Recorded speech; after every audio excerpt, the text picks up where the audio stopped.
ఇది బ్రెయిన్లో stress, tension, depression తగ్గిస్తాయి అన్నమాట. సరస్వతి ఆకు కన్నా 1000 రెట్లు జ్ఞాపశక్తి పెంచుద్ది అనమాట. అంటే చదువుకునే పిల్లలకి ఇది ఇస్తే అద్భుతంగా. ఈ జలబ్రాహ్మి ఎక్కడ ఉంటుందంటే ఈ వాటర్ ట్యాంకులు నీళ్ళు కారిపోతుంటాయి కదా, ట్యాపులు వాటి దగ్గర ఎక్కడ జలం ఉందో జలంలో ఉంటుంది, వాటర్లో ఉంటుంది. పొనగంట కూరలా కనిపిస్తుంది కానీ ఇది చాలా చిన్న మొక్క. లాటిన్లో ఏమని పిలుస్తారంటే ఇంగ్లీష్ పేరు బ్యాకోపా మునీరి అని పిలుస్తారు. ఇందులో బ్యాకోసైడ్స్ ఉంటాయన్నమాట. బ్యాకోసైడ్స్ ఏం చేస్తాయంటే బ్రెయిన్లో స్ట్రెస్ తగ్గించి మానసిక రుగ్మతలు కూడా పోగొడతాయి. ఫిట్స్ లాంటి వ్యాధులు పోతాయి. ఇది మామూలుగా షర్బత్లో తాగేయచ్చు, పెద్ద మందు ఏంలా కాదు, టానిక్ లాగే. ఇది 1 గ్లాసు రసం, 2 గ్లాసులు బెల్లం పాకం పట్టేసి ఇంట్లో పెట్టేసుకున్నాం అనుకోండి, 3 నెలలు ఉంటుంది.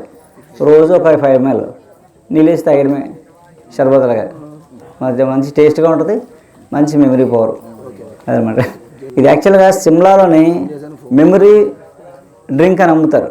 సిమ్లాలో ఈ మొక్క సిమ్లాలో పెరగదు, ఇక్కడే పెరుగుతుంది. ఇక్కడిని తీసుకెళ్ళి అక్కడ తయారు చేసి అమ్ముతారు. మన వాళ్ళు సంకలెట్ తెచ్చుకుంటారు, 400 500 పెట్టుకొని తెచ్చి అక్కడ గొప్ప కాయ కొనుక్కుంటాం. కానీ మన చుట్టూ ఉంటుంది ఇది జలబ్రాహ్మి.